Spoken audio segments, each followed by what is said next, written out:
also traces his years back to the national broadcaster GBC when he was a presenter and an analyst as well. Also joining us later on will be Honorable Kwejo Ba Ajimane, former member of parliament and uh, a former board chairman of the National Sports Authority. He also has thoughts on this, all the the troubles leading up, and I say troubles in quotes, leading up to the appointment of the Black Stars coach, the new Black Stars coach. So thank you very much for joining us. There's a lot to discuss. Remember, we'll also be going down on the ground to Cameroon, where our tournament correspondents will be bringing us up to speed on happenings ahead of that very big final tomorrow. Greetings to all of our friends who are also joining us via YouTube. Thank you very much for joining us. Your thoughts are very welcome. It's 055 prefix with +233. So +233 55 Henry, thank you so much for your time. It's been a while. We haven't spoken in a while. Good afternoon. Yes, it's been a while, but once a while we cross paths. Very well, very well. Work has been taking you all over the country. Yeah, the Premier League, the Women's Premier League, of course, the national teams. I should have been in Cape Coast today. The female under-20 team will be playing Uganda for the 2022 FIFA Women's Under-20 World Cup. Fortunately, we won the first leg by 2-1, and we are hosting the Ugandans this afternoon in Cape Coast. We pray we win. We've been to 8 tournaments already. You know that tournament was introduced in 2008, and we have been to every tournament. So if you are unable to qualify this time, that will be a setback and also a major failure. So we've been throwing our weight behind the team. They began preparation some months ago, played their first game against Zambia. Of course, 0-0 in Lusaka and then 1-0 in Cape Coast, and they progressed. 2 weeks ago, Ghana beat Uganda 2-1, and we are hosting the second leg in Cape Coast this afternoon. Hopefully, I'm sure we'll win to make it. Yeah, from a Ghanaian perspective, we wish them well, and we're hoping they win. All right, now, before we get into the conversation, you heard an interview, by Sule Ali Montari with the official media channel of Accra Hearts of Oak. That sure should spell some pretty good news for the Ghana Premier League, not only for the quality conversation, but also for the branding conversation. I think it is good. It's good for the product, Ghana Premier League. Montari may not necessarily be the first player to have gone abroad and come back. Recently, we've had, Peter Oforikwe join Liberty and later to Bechem United. Richard Kingston, Godwin Atram, and then who else? Tankwe also played for Great Olympics some 3 seasons ago. Before that, there was Lai Kingston at House of Oak. Bafojan played for Asante Kotoko. Neo Datelamte as well played for Asante Kotoko. But I mean, you look at all these and you put it together and you compare that to the impact that they made when they returned. And last season, we also had Asamoah playing for Legon Cities in the league. I think Sule Muntari is a huge product. He is a brand in itself. Champions League winner, 2 Serie A titles, World Club Championship winner, and he's also won the FA Cup with Portsmouth in England. He's been to 3 World Cups. On my way here, I heard you mention that he's one of the few players who played in 3 World Cups in 2006, in 2010, in 2014. So the brand Muntari is quite huge. And when he was announced as player of Hearts of Oak, I saw the traction and the traffic. People started, searching for Hearts of Oak across the globe, and it's also good for the club. It's good for the image of the club because Hearts of Oak hasn't hit limelight in a very long time, since 2000 when they won the Champions League and qualified for the World Club Championship. So I want to believe that they will take advantage of this particular signing and push the brand to a different level. On the FA's perspective, it's also something that we can leverage on and use in our search to get sponsorship for the Premier League. Fortunately, last week, just as Muntari was announced by Hearts of Oak, we held a meeting with a prospective sponsor, and some of these issues were discussed. So I think that yes, we have loads of benefits to pick if this thing is well managed and properly handled, from Hearts of Oak's perspective and then from our perspective. If Hearts of Oak is able to work on it perfectly, we will also benefit immensely. And in the end, the product Ghana Premier League will be the biggest beneficiary. I'm looking forward to seeing this get replicated on a more regular basis, so that we can see a lot more excitement around the Ghana Premier League. It happens in Sure. in Brazil in particular. Exactly. Players come to Europe and they go back. As we speak, David Luiz and Willian and all those players are back home. And I remember when Rivaldo took the decision to go back home and all. And in the end, he came to Angola. To play in Angola. So it's good. It gives the product more attention, more traction. It gives it a certain facelift. It adds a lot in terms of branding and image enhancement. And if you are able to leverage on that, it inures to our benefit. We've suffered for far too long. I'm talking about the Ghana Premier League. In recent times, we have not been making it in Africa. Our clubs go to Africa and they exit the competition. A typical example is Hartlepool. They exited the Champions League and again exited the Confederation Cup. So if we are able to get some of these players to come back into the league, it helps, it boosts our marketing drive. We will be able to make more money. And once you make more money, it means you can take good care of the players. And if you are able to take good care of the players, it means you attract more quality into the league. So yes, it's a two-way thing. The club will benefit, but the product will also enjoy some benefits as well. The past week has had a lot of twists and turns. Basically, 1 minute they say, Otoado looks like he's going to get the Black Stars job. The next minute they say, Chris Hughton has had conversations with top government officials and is looking very likely that he's going to be the man. And then the next minute there is a bit of uneasiness between the FA and government, because the FA is looking in a certain direction. Government is also looking in a certain direction. Henry, what has gone on in the last week, especially when it comes to government and its conversations with the Ghana FA regarding the forward movement of the Black Stars and the technical position? Whoa. And of course, after that, we'll also have to address pronouncements made by the CAF General Secretary, raising a red flag that Ghana could find themselves in trouble because it looks like there is interference. Well, thank you very much. I think this is a very sensitive topic to discuss around this time, on the back of the performance of the team in Cameroon, one of our worst performances in history. Even though in 2004 we couldn't qualify for the Africa Cup of Nations, 2006 we qualified, we exited at the group stage, but at least we won a game. I remember working in 2006 as a journalist, and Ghana lost to Nigeria, beat Senegal, and lost to Zimbabwe in the last game, and we exited the group stage. And since then, this probably our performance in 2022 is the worst that we've had in recent times. I would like to apologize to the people of Ghana for our failure. We were very optimistic about our chances in Cameroon.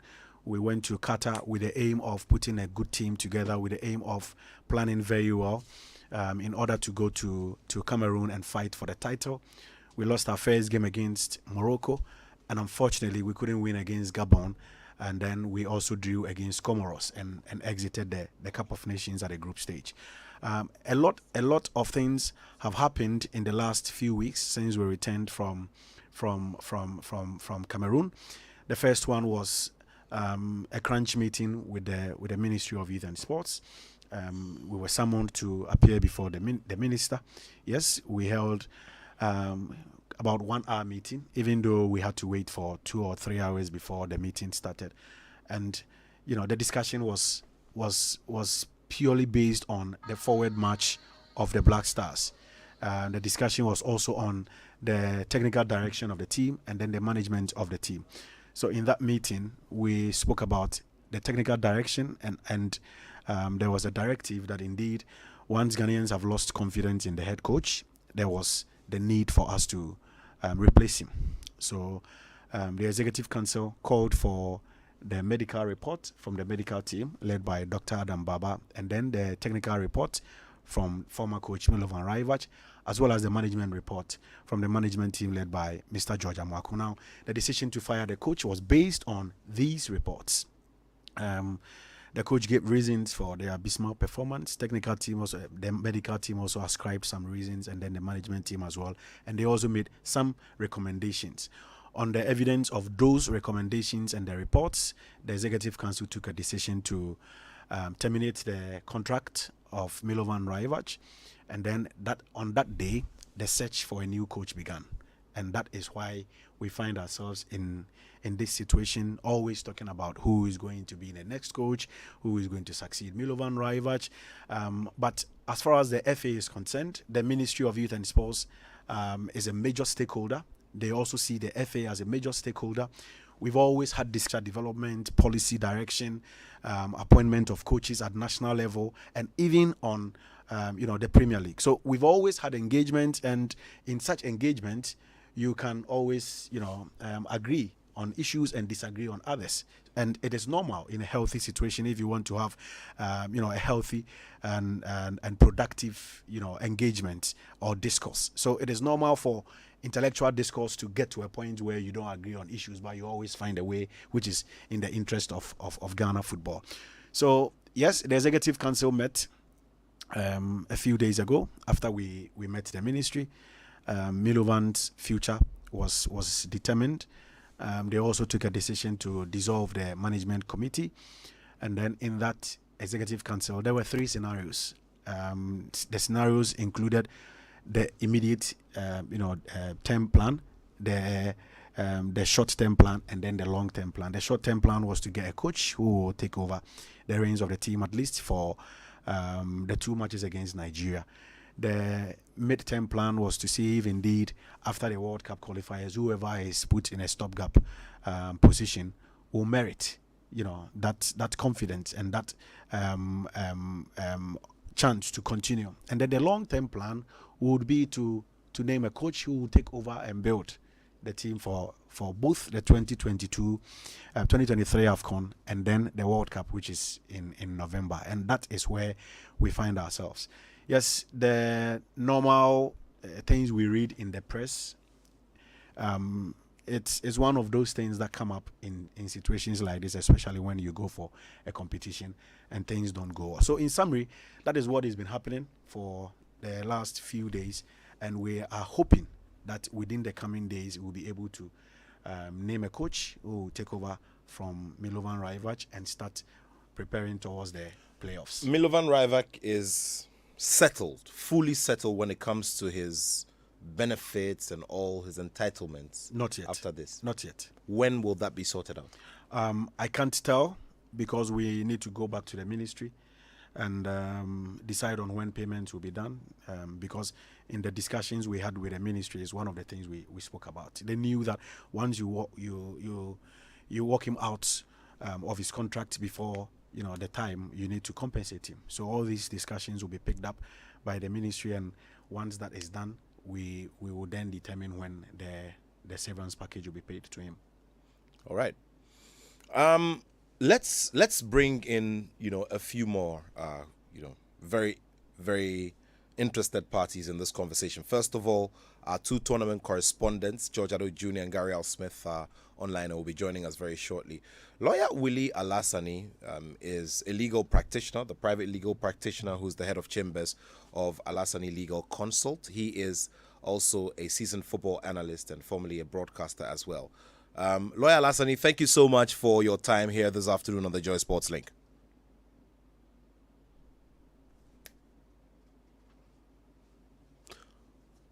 All right, Lawyer Alassani, can you unmute? If you can unmute for us, I'll be grateful, so we can hear you. Well, you're still here on Joy99.7 FM. This is the Joy Sports Link.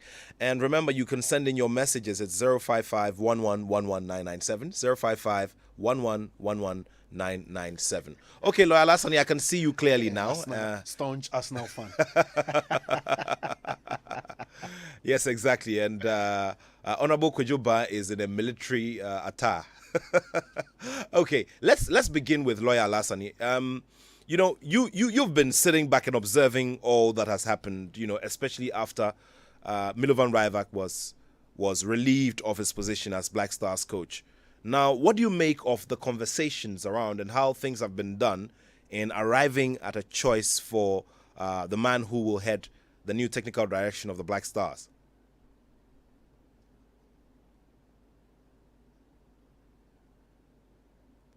All right, lawyer, can you please unmute? Can you unmute for us? Please unmute, yes.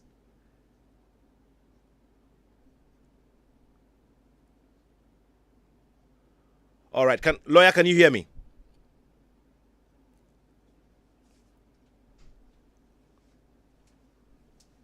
Kindly unmute. Yes, I have. Very well, very well. I can hear you now. Very well. Please go ahead with your thoughts. Yes, I'm saying that first of all, let me say a good afternoon to my own son, Henry Asante Chu.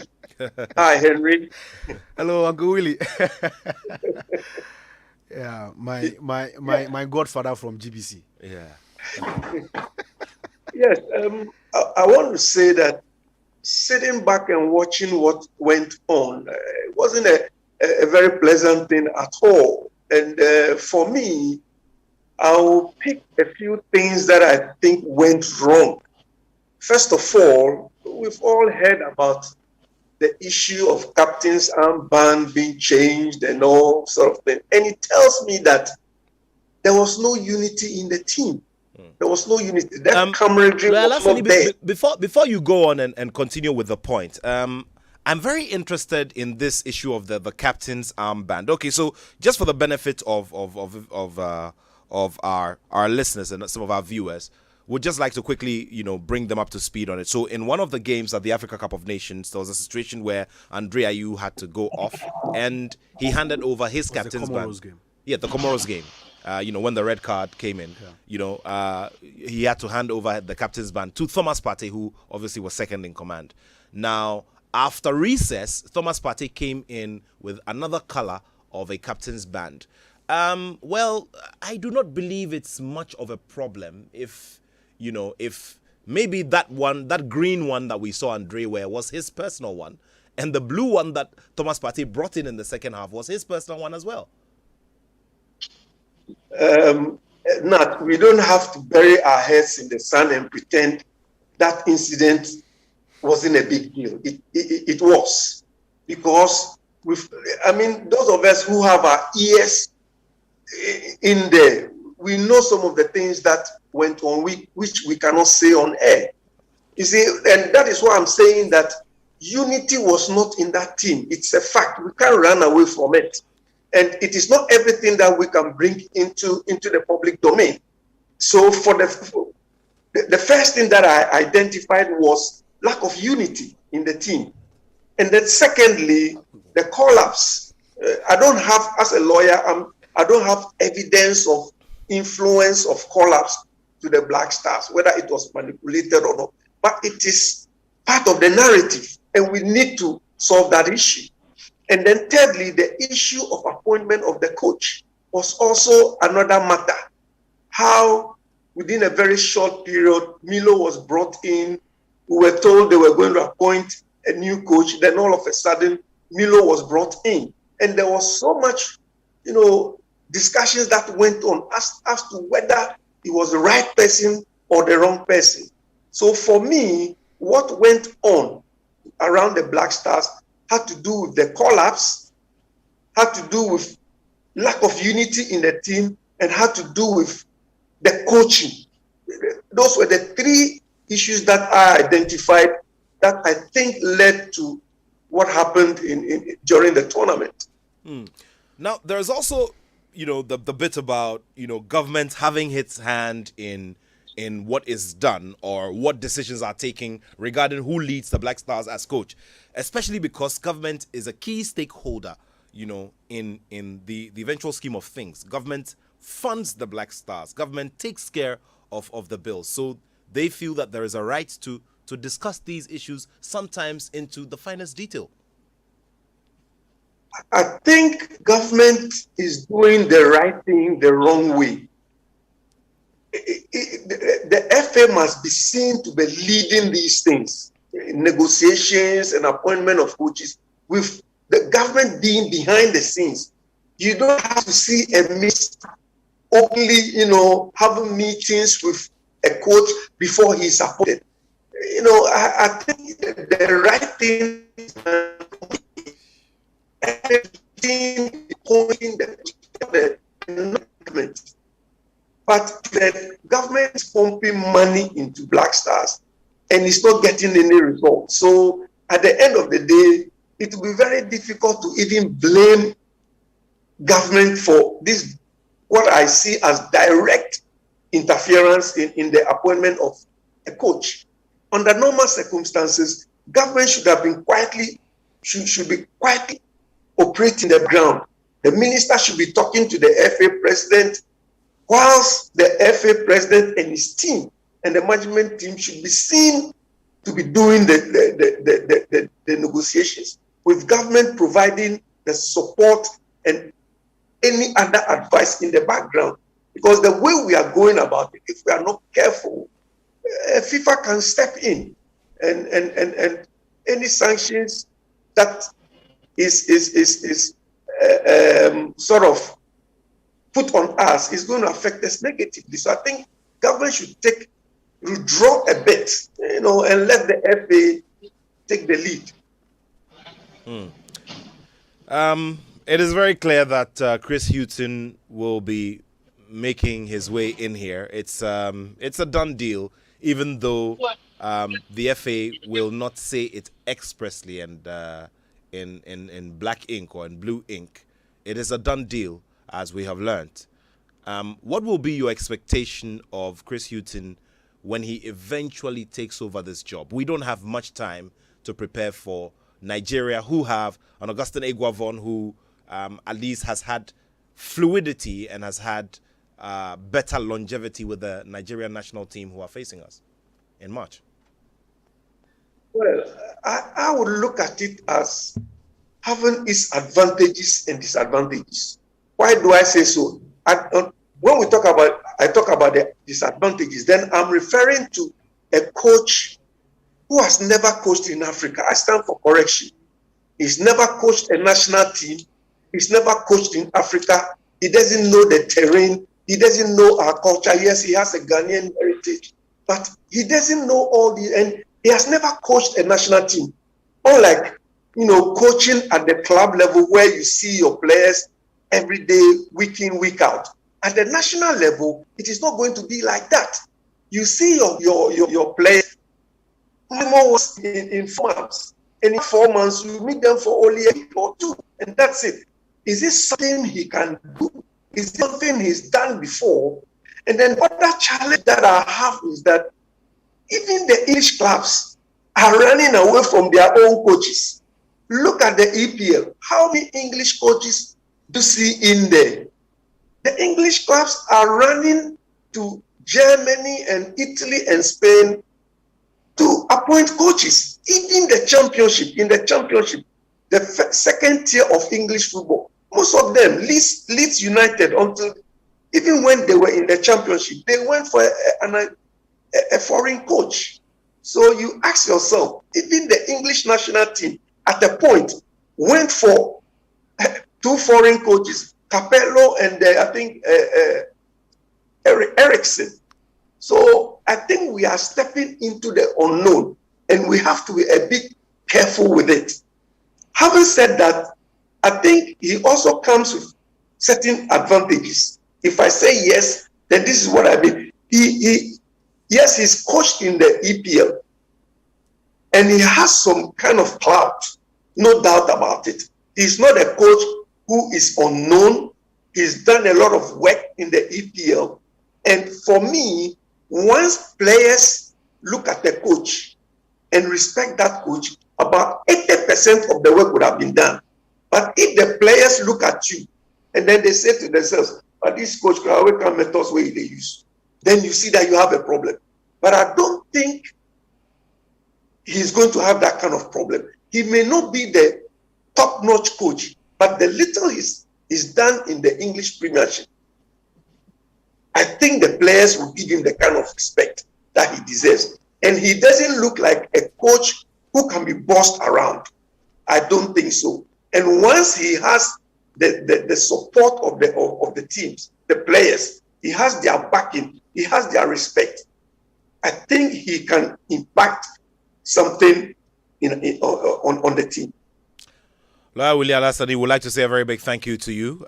We very much appreciate your thoughts on this particular matter. We're going to be doing some more as we go along, but thank you so much. We truly appreciate it. Thank you, Dan. Sure. So Lawyer Willie Alassani, he's the head of chambers of Alassani Legal Consult and is a seasoned football analyst as well, bringing his thoughts to bear on this conversation. Would get through to Cameroon now and have the thoughts of our two tournament correspondents as well. Would also speak to the former board chairman of the National Sports Authority, who expressed concern about the relationship between the Ghana FA and the government regarding this particular matter, which is arriving at getting a new coach for the Black Stars team. Let me just quickly cross over to George Addo Jr.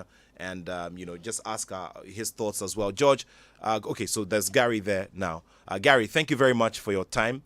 We're preparing ourselves for the final day, and I know you guys are running around getting a few things in order for commentary on that final game. But we finally arrived at a decision, and there was a lot of, back and forth there, a lot of big conversations in the background.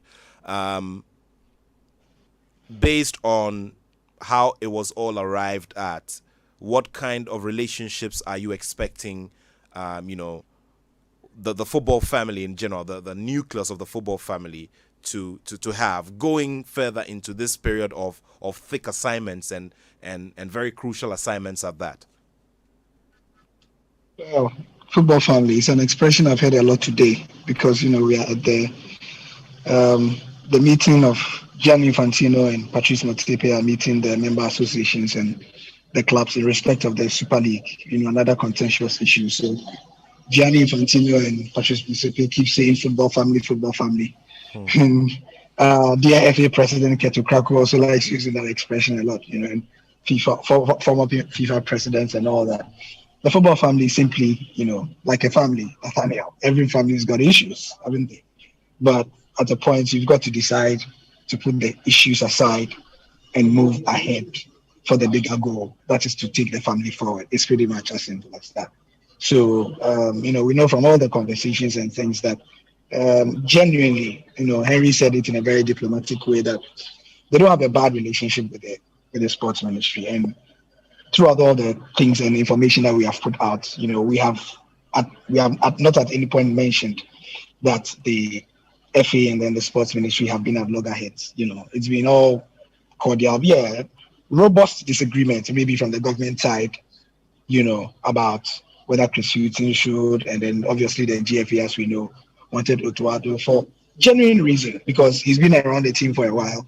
And like Lawyer Alassani said in his presentation when he was doing the pros and cons, as part of the cons, he was mentioning that, this man does not know our culture that way. He might have Ghanaian roots, but he is not of us. You know what I'm saying? Yeah. So it runs through his blood, but it doesn't go through his veins. He has passed through Ghana, but has Ghana passed through him? As all secondary schools like to say. So that is a legitimate question I think the GFA was asking. The other legitimate question the government, I think, was also asking was, with all the things about the control and the dressing room, we need a big character, because certain players in the Black Stars at the moment, they need to be put to order, Nathaniel. You understand? They have to be told in no uncertain terms. They need a character in the dressing room who will let them know that they are really nobodies. You understand? If you think that you are a big player, this is a man who has worked with bigger players than you. When you come into the dressing room, yours is to keep quiet and follow instruction. If you have to make your not grievances, but if you have a contrary opinion, there's a way you do it. You understand? There are players in that dressing room who need an adult in the room. They have to be told that in local parlance, there's an adult's photo in the house. You know what I'm saying?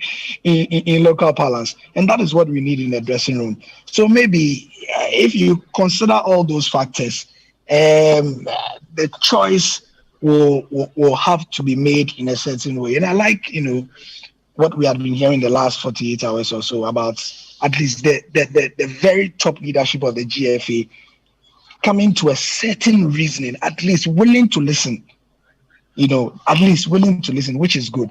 The latest news we are hearing, Nathaniel, is that certain members of the ESCO are unhappy about, but Let's see what will happen, because it is a football family. At the end of the day, time is ticking.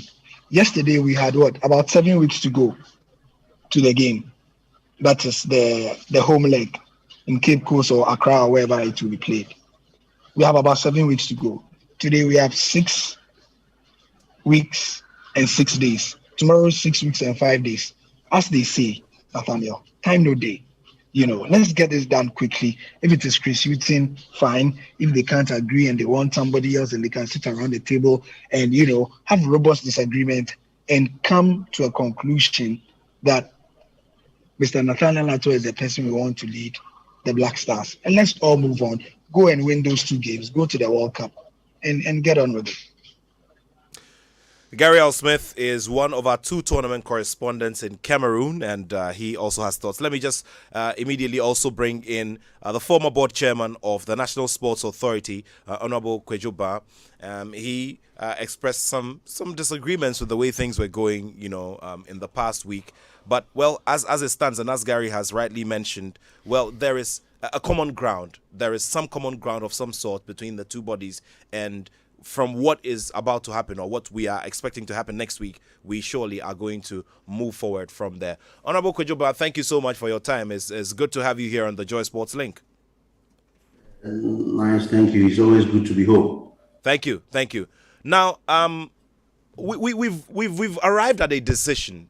We've arrived at a common ground where it looks like we will be, unanimously mentioning the name of Chris Hughton come next week. You were very unhappy with the way things went, in the background. But as they always say, I mean, in every family there are bound to be such disagreements. So, is it much of a big deal, or because of what the CAF CAF General Secretary has also said, then we also need to start being very, very careful in future? I think that is the point we were all drumming at, that the Black Stars as a team is like a state enterprise that has been given to you to manage. You can't do it all alone. You can't do it without your boss's approval and endorsement of some of the decisions that you take. I was only calling for the FA to engage the ministry on some of its decisions, especially when it comes to the choice of a coach, because they have been given the opportunity to pick their own coach. Nobody spoke against the choice of Milo when Milo was appointed, but the end results justify that there should be consultations, there should be input, there should be considerations, because the task isn't just a small one. And last night I had a report from what transpired, and I realized that that's what we need: engagement, because every stakeholder has an interest in any decision that comes with the Black Stars, more especially with a choice of a technical person to lead the team. Now, the CAF General Secretary has been very clear in his analysis of what's been happening, and he gives us an indication that if these kinds of things continue, then we were going to be finding ourselves in trouble, especially as the books have stipulated. So, from your suggestion, the Ghana FA is supposed to always engage the ministry, but this is a highly technical matter, which, according to the CAF, General Secretary, should be left for the FA to handle. The ministry is the funding body, the overhead body that funds. Therefore, what the ministry has put in or what the ministry has invested, they have a right to monitor and not probably even be macro managing. They have the right to monitor. But monitoring is not what has gone on. It's involvement, proper involvement. I was so fascinated when I was reading the report from the CAF General Secretary that what the government should do is to see what they use the funds to do, but not to supervise. Not when you were in St. Augustine's, I don't think when your father gives you money to go to school, he won't look into the items you bought for school. He will not just give you the money, and that is it. Per their own regulations, it asks for an establishment of public interest committee. The PIC, yes. And I'm not sure the PIC, excuse my language, was calling for farmers to come and participate in the committee. It's the players who are involved, the stakeholders who are involved. Government will not put in money and say, I will not look at what is being done. And maybe the CAF General Secretary got a misrepresentation. The government is not saying, I'm employing the coach. The government is not saying, I am coercing a coach, a choice of a coach on the FA. My stance was that there should be an engagement, even if you are flying to Germany for Otto Addo. What have been the discussions with the ministry? What has been the engagement? We are not saying that we are imposing a coach on the team. But you should engage. When we head agencies, there are times that we are novice on their activities. But the engagement and the collaboration we have from the technocrats, it gives you hope, it gives you direction, it gives you that zeal, that edge that is going to be well. But this is a situation, we gave them the right to choose Milo. Milo come from what we saw at Cameroon. It was a flop. So why should we allow them that we don't need to have an input? We need to have an input because the government wants to see Ghana participation in Qatar. All right. Honorable Kojoba is a former board chairman of the National Sports Authority, also a former member of Parliament, bringing his thoughts here to this conversation. Henry, we'll be getting into that now. There's a message here that came. It came from Mr. Osei Usubempa, seasoned analyst. He was actually here on the show the last time. Now he's asking for clarification. Now he says that you said, I'd like to apologize to the people of Ghana for our failure. Is it that you're speaking, in your personal capacity or on behalf of the FA? I'm speaking as I speak for the FA. So everything I say here is in my capacity as the spokesperson for the Ghana Football Association. I do not want to believe that I would share my opinion on issues without respecting the position that I hold as the communications director of the Ghana Football Association. So I think it is in order to apologize to Ghanaians. It is in order to be apologetic on the back of our debacle and disappointing performance at the Cup of Nations in Cameroon. Of course, I mean, there were 24 countries that participated in the tournament. Out of the 24, you only get one winner, but I don't think that going into the competition, we just went there to add to the numbers. We went there to fight. We went there to compete. We went there to make sure that Ghana comes out of the competition as one of the best teams. Things didn't go that way. People invested their hearts. People invested their souls. People invested their time, their money, their emotions into our campaign. And once it doesn't go well, you need to come back to Ghanaians and apologize for that failure. So yes, I will say it 200 times, given the opportunity, that indeed we did not perform the way we should, and we will always be very, very sorry for that. Now, let me react to two quick issues. The first one was on Willie Alassani's point. He earlier mentioned something about unity.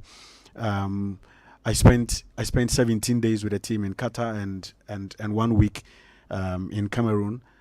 There was one point where, I mean, with specific reference to the two captains, they were always together. But what happens behind the scenes and what happens in camera are two different things. I don't think there was any point where the captain and his deputy had collision or misunderstanding. Unfortunately, when Andre got the red card in that game against Comoros, he gave the armband to Partey, and then when Partey returned from the dressing room, he was wearing a different armband. Now, let me mention that armbands at tournaments are issued by the tournament organizer. If you were playing a World Cup qualifier, the captain can decide to bring his own armband and is allowed. But in the technical meeting before every game, I didn't even know until this tournament. Captains are provided by the tournament organizer. In this case, CAF. They are explicit during the pre-match technical meeting. The general coordinator mentioned to both teams that on the day of the match they will provide the two armbands. So you have no choice whether to wear purple or green or violet or whatever.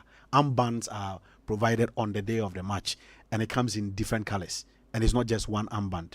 So I wasn't in the dressing room at halftime because the coach does not want any non-technical staff to be in the dressing room before kickoff, during the game, and then after the game. The farthest you can go is the door.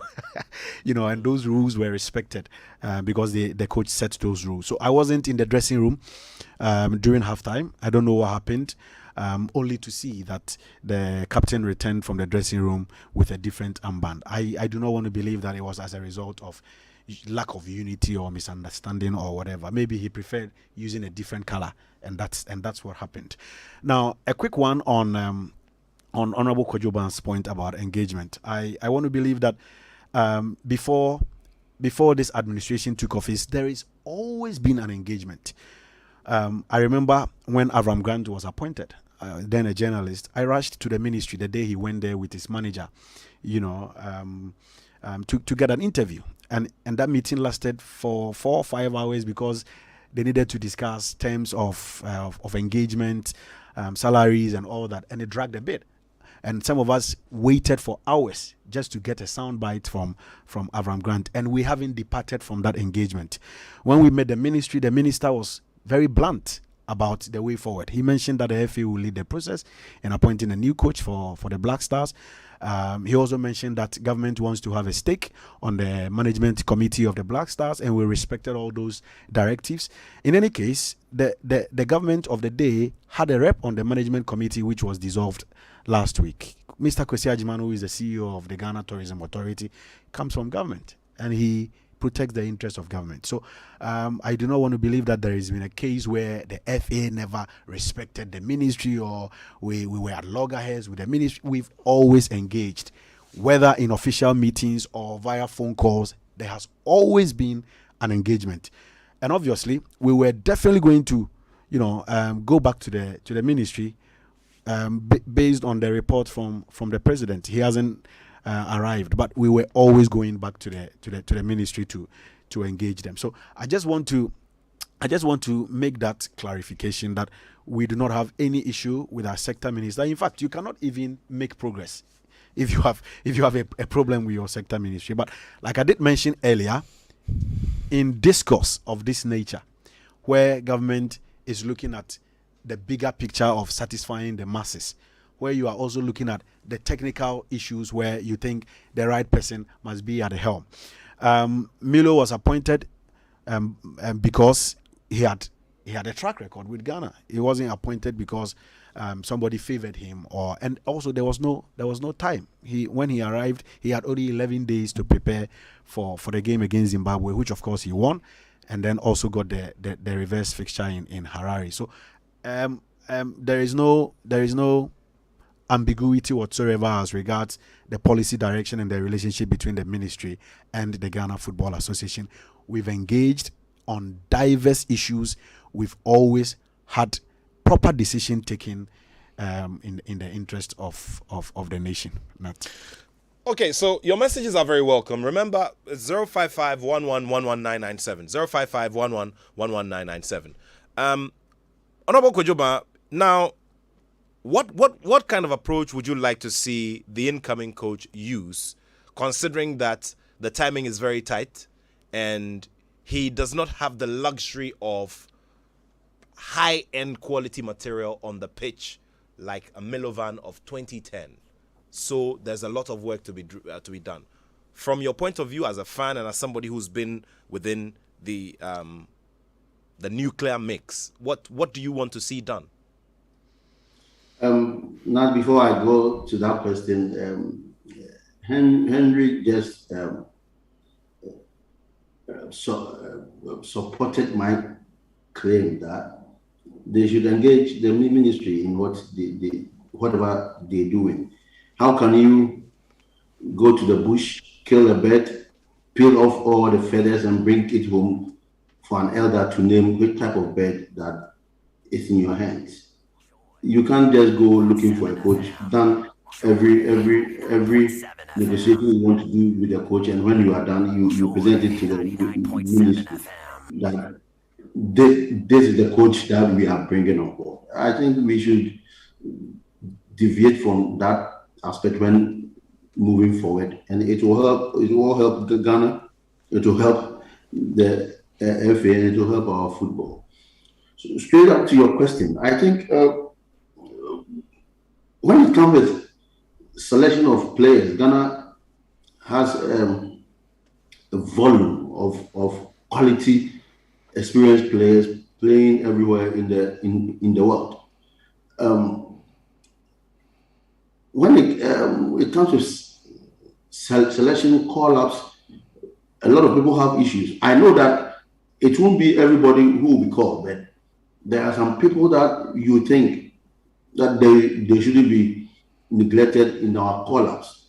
There are some players that you realize if they have gone to Cameroon with that certain department of our game would not have been very suspicious. It could have augmented some of the departments, which would have eventually helped their team. What I want the new coach to do is that he shouldn't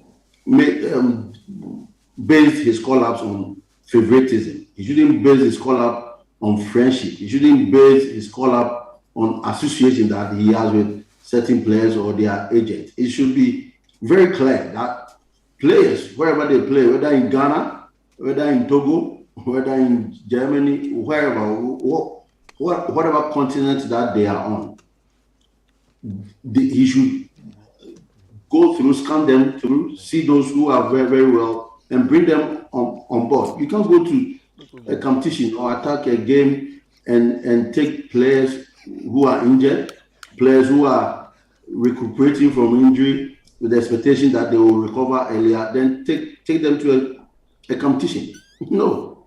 So I expect the coach to just be clean with Ghana, to be sincere with his call-up, devoid favoritism, call up the best materials that Ghana have, players who are very dedicated and committed to the call of Ghana, and with good spirit, good technical direction, motivation, we can sail through this qualifier and go to Qatar. Well, Honorable Kojuba, I would like to say a very big thank you to you. We're grateful for your thoughts here on the show, and it's always a pleasure having you here on the show. Thank you so much for your thoughts. Thank you so much. Yeah, no, thank you very much, and my greetings to Mr. Hart. All right, thank you very much. A brother sitting on the other side. Sure. Not what are you whispering to him? What are you whispering to him? Don't worry, we'll talk about it off air. Kwesi knows that the job is difficult at this moment. We will help him say no problems. Thank you. Thank you very much. Well, let me make this quick point. I have heard people speak to one particular issue that when monies are given to the FA, we go to tournament and waste their money. I think it is at this point it is important for us to clear the air on that particular issue and put the issue to bed. Normally, in going for tournaments like this, what happens is that the FA sends budget to the ministry, and that budget is further discussed by the ministry. It is taken to cabinet before approval, and once it is approved by cabinet, then the Ministry of Finance need to make money available. There has never been a point where the GFA travels with cash. Someone accompanies the team with cash from the FA. It is a ministry that handles every single peso that is expended on the team. normally there is a purse holder. That's how they call the person. There is a purse holder from the ministry who is in charge of every single dollar, every single amount of money that is expended on the team. And even when it is that you need something, I mean, let me use this as an example. When David Abagna got injured, and then also when Baba Idrisu got injured, the following day we needed to go for a scan, just to check the damage or the extent of the injury. So we spoke to the accountant. She spoke to her boss. Approval was granted. We needed to go for invoice before we took the players to the hospital for tests and scan and all that. And it happens across board. So there is no point where the FA handles money to the extent we go with $50 million and come back empty-handed. No, the ministry is directly in charge of every single dime that is expended on the team. And it's also important to note that this is a practice that happens across board, not only with the FA, but with all other, government agencies. And of course, and all other sporting associations. Absolutely. Sure. Yeah, and including these Olympics, which began yesterday, there will definitely be a spending officer from the ministry who will accompany the team to the competition, and the person comes back to account to the ministry. I want to touch on something. Yes, Willie, my boss Willie also raised the issue of the appointment of Milo, that it was done hurriedly. When the executive council set up the 3-man committee to get us a new coach, they had only 48 hours. No, I think 48 hours to submit their report. At that time, they didn't have the luxury to go through CVs, to interview people, because we had only 3 weeks to the qualifier against Zimbabwe. We had lost our first game and we couldn't gamble. And that informed the decision to bring in a coach who already knows the system, who already understands our culture. And that was why Milovan Rajevac was brought in. Now, in appointing coaches, it is always a gamble. I'm sure the fans of Man United hailed the management for appointing Ole Gunnar Solskjaer some months ago, but when he came, he couldn't perform to satisfaction, and they had to fire him. So, appointing coaches is always a gamble, and the coaches know that if you don't perform, you will be shown the door, and that is what happened in this case. Yes, I have also heard people say, the president said no, ma try, ma kwe, but he was tried and tested and all that. Yes. In our history, in the last 10 years or so, Milovan Rajevac has been one of our best coaches. The records are there. In his first year, he played in the CHAN final in 2009. In his second year, he played in the AFCON final in 2010. In that same year, he played in the quarterfinals of the World Cup. So we couldn't look further when we were looking for someone to replace CK Akona, and that's why he came in. Unfortunately, his performance was not the best, and a decision needed to be taken to get rid of him, and that is where we are at the moment. So I just want to call on Ghanaians to be calm. I'm sure that when the president returns from Europe, the executive council will meet. After the meeting, we will brief the ministry.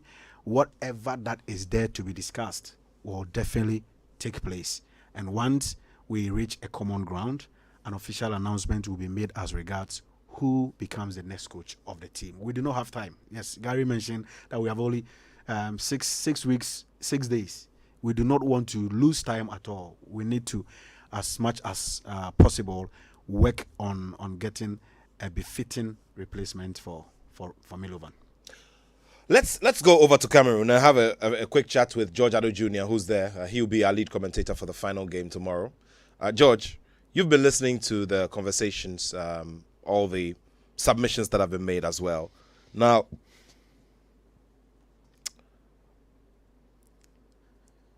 we are getting ourselves ready for a major assignment. Our opponents seem to be on cruise control regarding who they want to do the job for them. Fate has it that Ghana had to go through a few motions to arrive here at this point. Now, what does all of this tell you? Everything that has happened, what does it tell you about, about our prospects, how it generally is going to look going forward? Because, in football, there are days when the results will not go well. There are days when the results will go well. And from what we've seen from Milovan, definitely fingers will be pointed in a certain direction that it was your fault, it was your fault.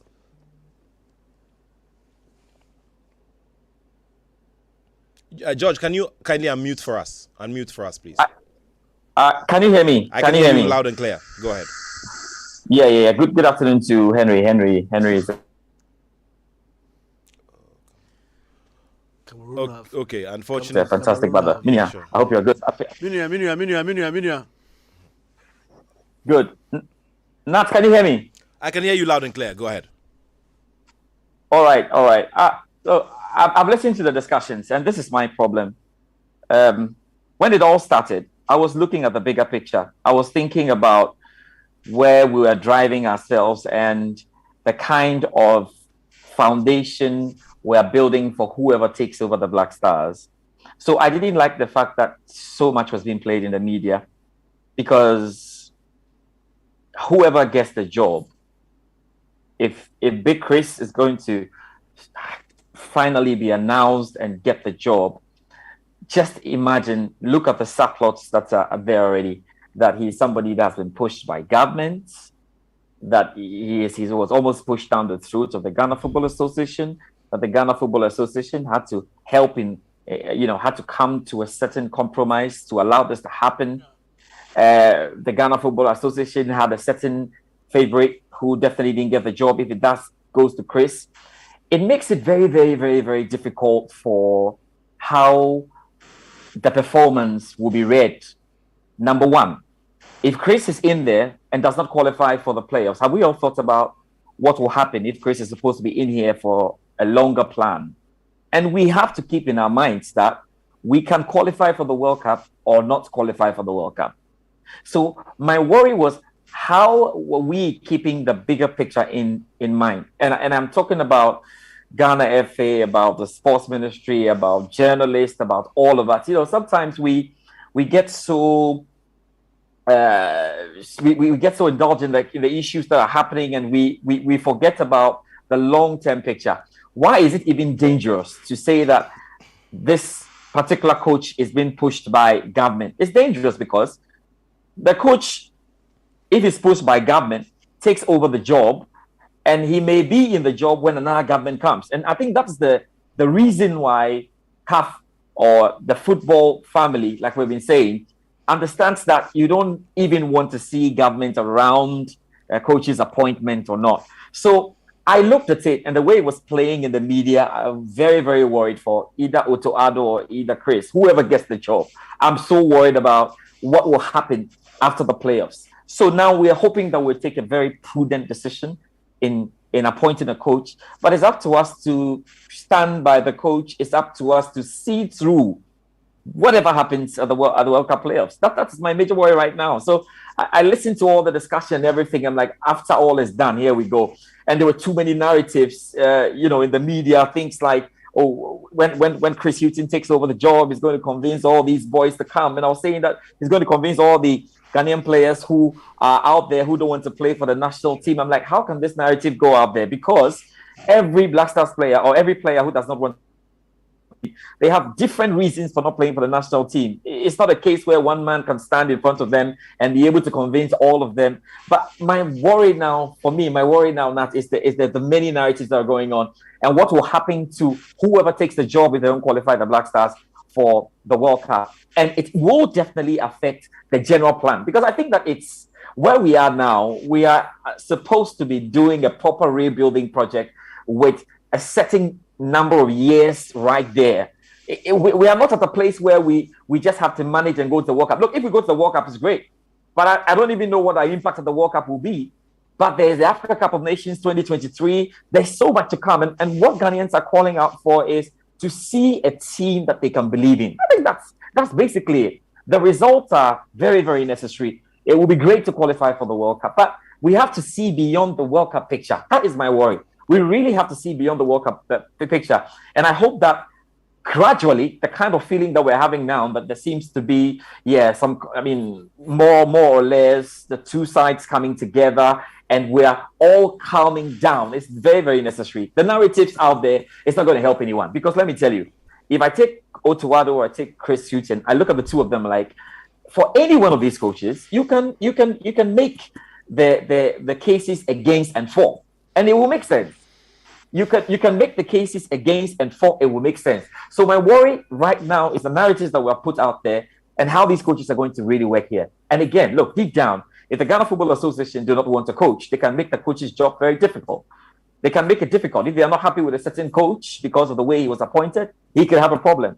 If the sports ministry is not happy with a certain coach, he could have a problem. We have seen so many scenarios where coaches are not being paid. We have seen scenarios where coaches want something to be done, it's not done. I think we have to look at this holistically and understand that fixing the Black Stars is just a tip of the iceberg in terms of what we need to solve in our football. We'll try and sort this one out, but we need to have a proper plan going forward. And that's what I'm hoping. That's what I'm hoping that we'll settle in this. We're getting a coach not to only qualify for the World Cup, but we're getting the coach to properly address our issues.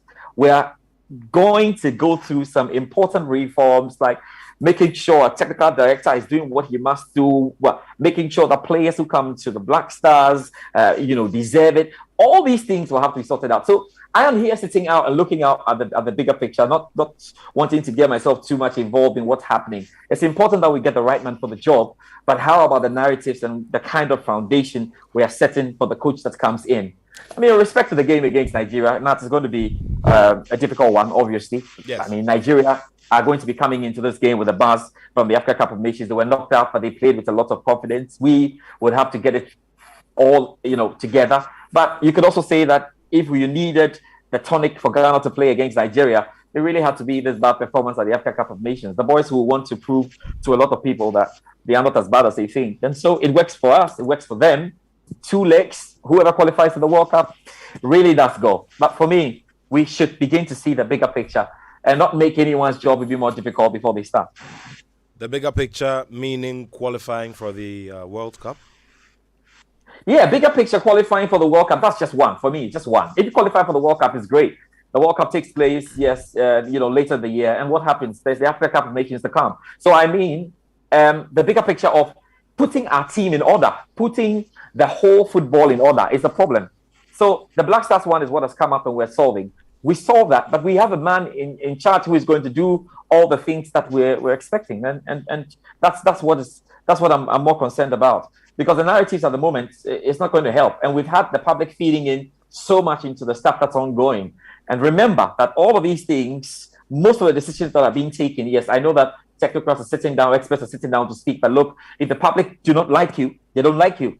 And once it's out there that this man is from here, or this guy is from here, or this man must do this, or this guy was pushed here, it makes it a bit more difficult, because there will be a reaction after the World Cup qualified, no matter how we look at it. So it's important how we go forward with these things. I think we have to just be very, very careful. For me, it's more about a whole football reform thing that helps our national teams all across. Good we start with the Black Stars. Good restart to the Black Stars indeed, and John will be leading commentary tomorrow here on Joy99.7 FM from the finals. And he's raised some very key, crucial points. Now, I mean, I am particularly interested in the way forward and the bigger picture. Now, if you realize that we benefited from the generation of Afrane's 2001 team. They took us to the World Cup in 2006. 2010, and then 2010 was when Salastetes under 20 won the World Cup, and we promoted some of them as well to join the team. And then the blend of the 201 squad and the 209 squad was what we took to Brazil. Unfortunately, it was almost the end of an era.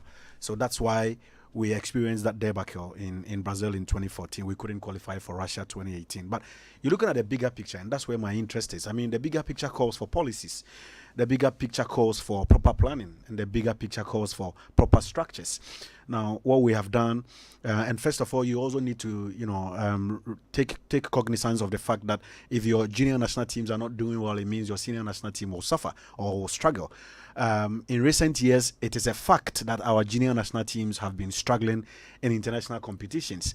So I was very much excited when Karim Zito's under-20 team won the Africa Cup of Nations in Mauritania in 2019.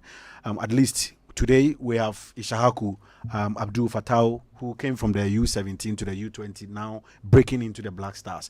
At least his last 4 games have been nothing but magnificent.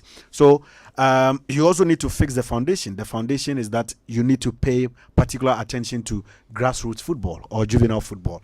And so one of the things we did was to institute a policy where you have annual competition at the regional level. And let me thank KJL Foundation for coming on board for 5 years with $5 million sponsorship, where every year we will get to, play juvenile football from the district level to the regional level and then the national level. At least the first edition was held last year, and we had a credible winner from the Greater Accra region winning the national championship. So Coach Pakwesi Fabian came around, scouted a number of them, about 17 of them, and they are currently in Pram training with the under 17 national team. So yes, that is how you go about it. Start from the grassroots level, build your under 17 team, make it more competitive, and then you go on and on and on, and it has an effect on the senior national team.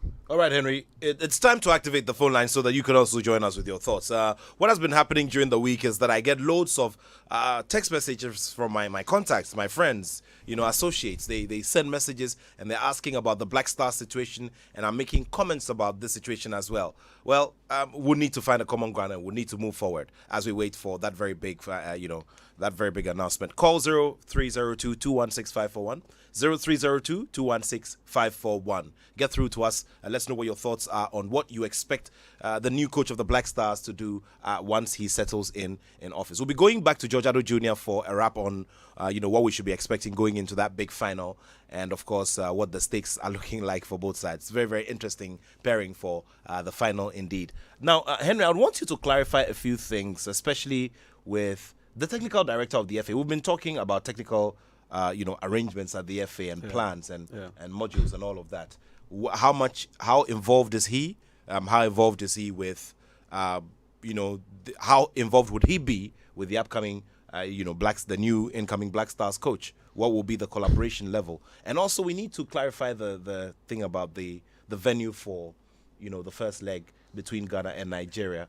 And, the fact that it possibly could not be played in Cape Coast and has to be moved. Meanwhile, CAF has also said that they have not approved Baba Yara Stadium because of the timing issues. The time, but because we presented Cape Coast, just a day before the deadline, and it's over. So it's over. Yeah. Now, we'll talk about that very shortly. Let's go to Abu Mohammed, who is on the phone line. Abu Mohammed, thank you so much for joining.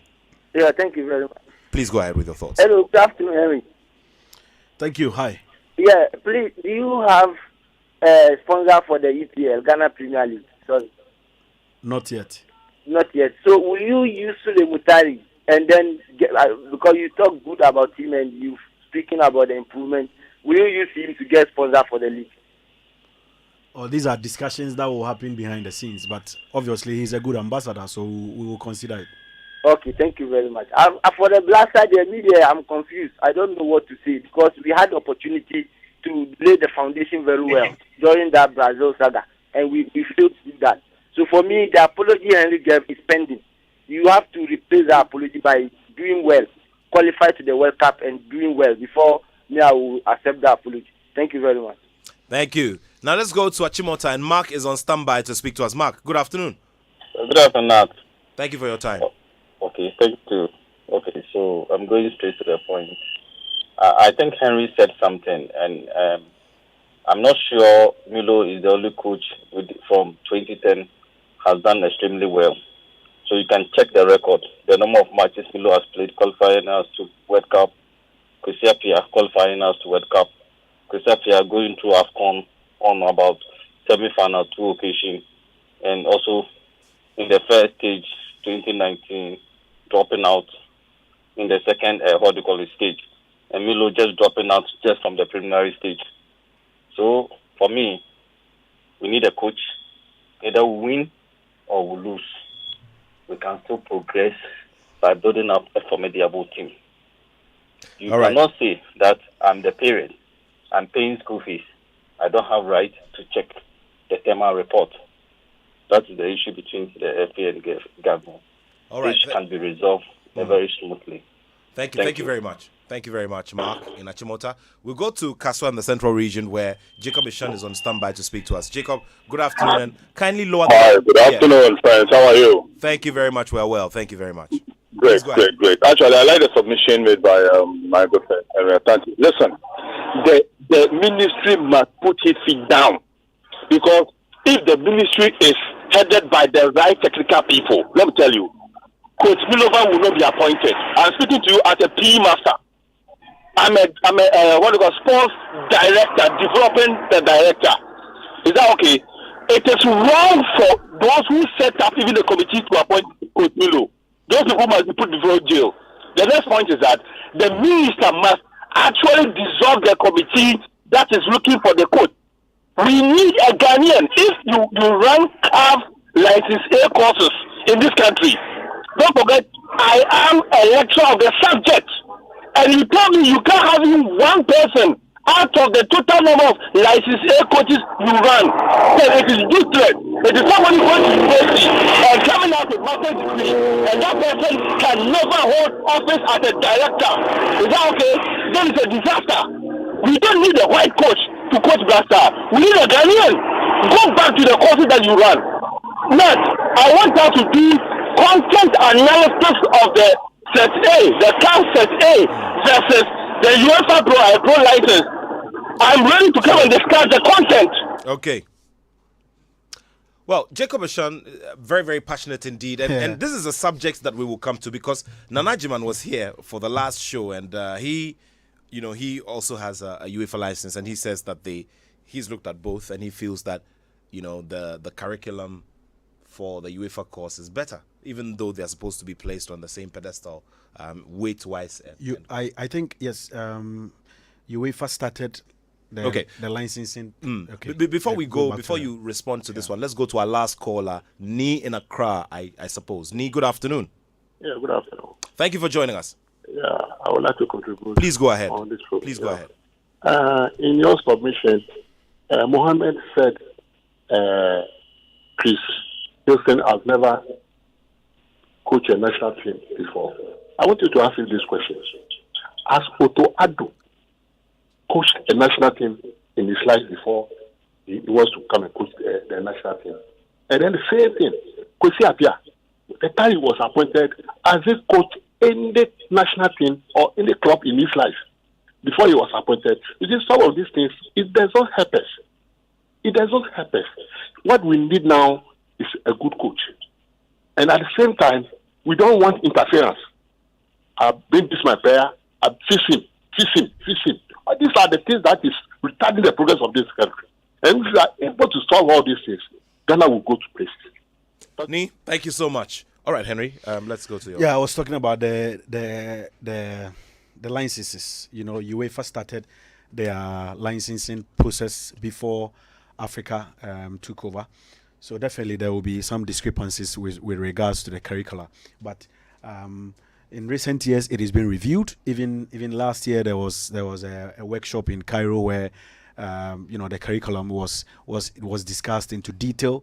They are considering whether they will merge the UEFA and CAF and its equivalent, so that when you hold a CAF B, it will be equivalent to UEFA B, and when you hold it now, they even want to introduce the CAF Pro license that will come up later.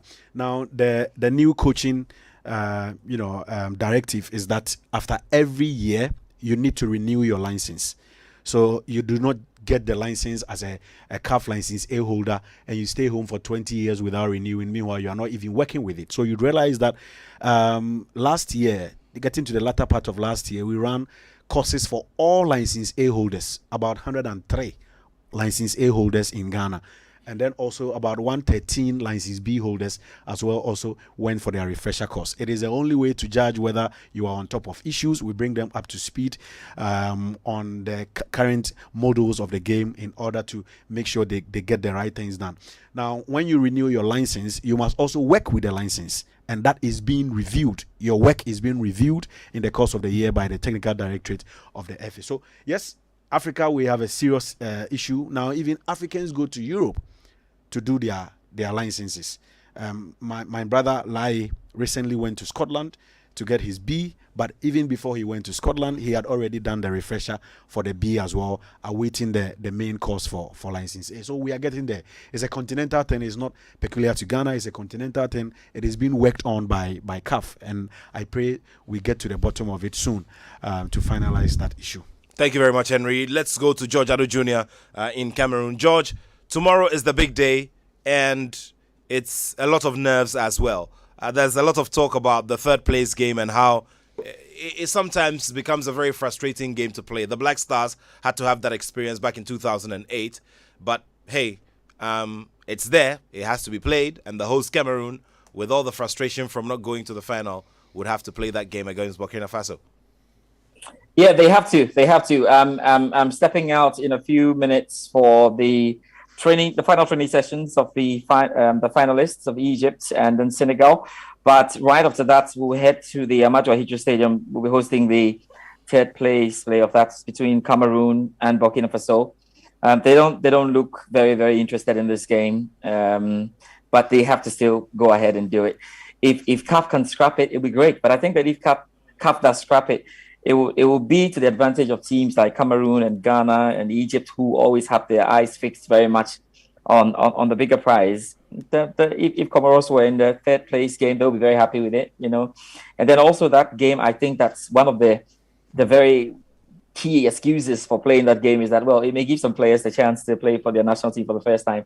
How about that as well? So you want to keep that in there. But I think all in all, we will see a game in that because Cameroon have to try and win this one for their people, but Burkina Faso will also want to prove a point. Remember, both teams played in the opening game of the competition when Cameroon won that. So Burkina Faso will have it all to do here. But for the final, it will be very, very interesting tomorrow because I've been trying to settle it, within me, who has to win this one. I wish, like what happens at the Olympics, especially in long jump and triple jump and all, when you have the chance to go for the final hurdle, and then the two just decide that, okay, well, look, we won't go anymore. The two of us, let's split gold.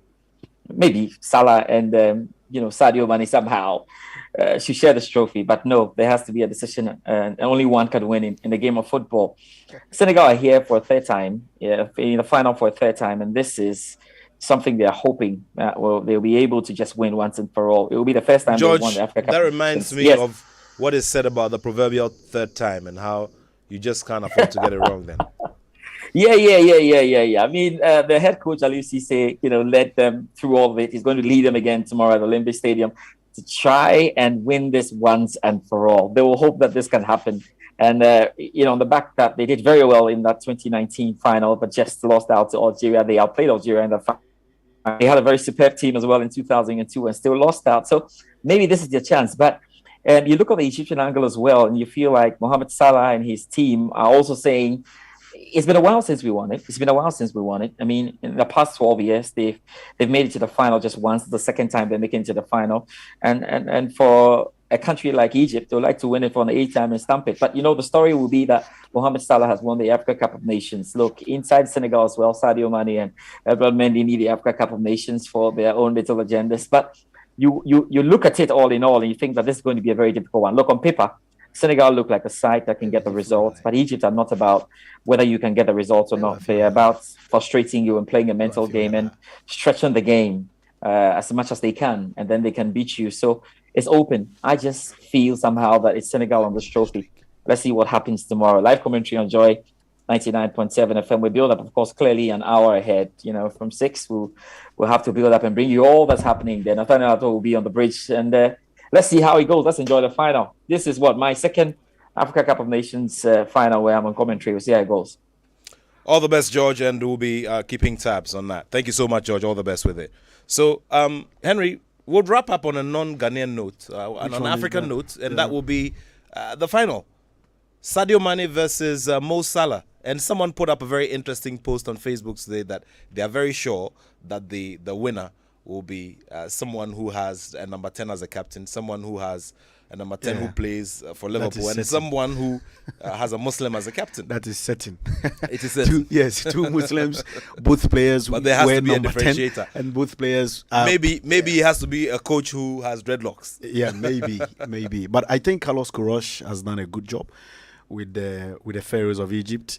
Here is a team that lost their first game against Nigeria, but kept their composure, stayed in the competition, recovered from that setback, and they are in the final. I mean, it was a delight watching Egypt come from behind to beat Morocco after 120 minutes, and then another 120 minutes against the hosts, Cameroon, in the semi-finals. I think you look at that Egyptian team, and there is one thing that carries them through.